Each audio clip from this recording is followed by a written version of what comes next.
Šitas automobilis taip pat mūsų vipiniam klientam, kaip rodžiau prieš tai Rolls Royce'as.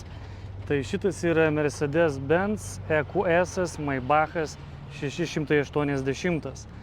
Tai jį išduoda, kad jis yra Maybachas visų pirma spalva ir ratai, nes tokią spalvą turi tiek Maybachiniai ženkliukai visur.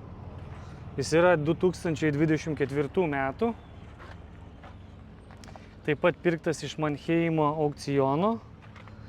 Tai jo titlas yra švarus, visiškai be pažeidimų. Kaip žinot, Manheimas yra pilnai sveikų mašinų aukcionas. Žinoma, ten yra ir ne tik, bet didžioji dalis taip.